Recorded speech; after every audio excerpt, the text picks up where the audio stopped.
It was a sunny morning afternoon when the very holiday Mother's Day arrived. My son woke up early, deciding that this year his congratulations should be truly memorable. Neither banal cards nor flowers or candy were suitable. He wanted something unique. It all started with a book he found in the attic, an old volume with a worn cover, dusty but mysterious. On the last page was written a strange formula, something between a spell and an instruction manual. The son, not thinking long enough, decided, why not? He spoke the words aloud, laughing at his own theatrical tone. And in the next instant, the world became colossal.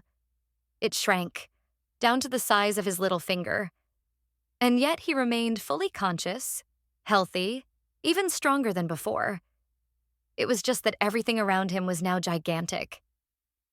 He snuck into the kitchen, where his mother was just about to drink her morning tea.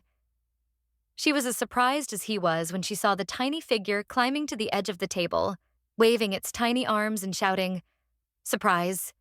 Happy Mother's Day!" She thought at first it was some kind of prank. Then she thought it was a dream.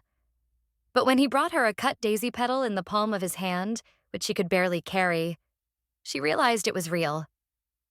"Wow," she whispered with a wide smile. "You're all pocket-sized now, like a toy, or like a useful assistant." He expected excitement, maybe tears of delight, but he got a scrutinizing look, like a cat considering whether to play or eat. "Since you're so little," she said with a lazy grin, "why don't you give me the foot massage I've asked for 1,000 times?" He wanted to object, but realized that it might actually be a great gift. After all, what wouldn't you do for your favorite mom? She settled back in the chair, put one foot on the cushion and pointed her finger. "Start with the big toe, where the callus is." Massaging the big toe was a little less difficult than climbing a rock. My son pressed his whole body against the thick skin, trying to release the tension while dodging the occasional movement of the giant fingers that could crush him without much effort. "Don't stop," she coaxed, sipping her tea. "And don't spare your strength. You've always been a weakling, so you might as well put it to good use now." She laughed as if it were a joke. Maybe it wasn't. He spent the next hour going from finger to finger, rubbing, massaging, tapping his knuckles. She sighed, made sarcastic comments, but didn't drive him away. On the contrary, her mood was getting better by the minute. When he was getting tired, she lifted her foot and asked, "Can you clean under your fingernails? It tickles there, but you're small. You'll manage." He didn't say a word, too tired to argue.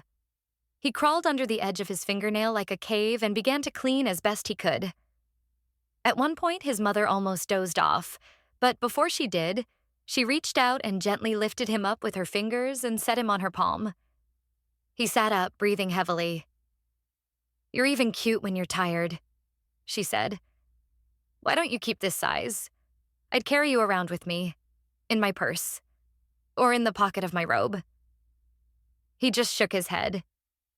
"Okay," she smiled, "but on Mother's Day, you definitely outdid all the presents." And then, as if by magic, his body began to grow.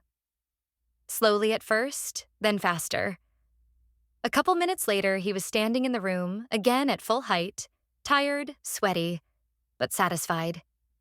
His mother only hummed and said, "Next year, a general cleanup under the closets. And no, if you shrink again, don't forget your gloves.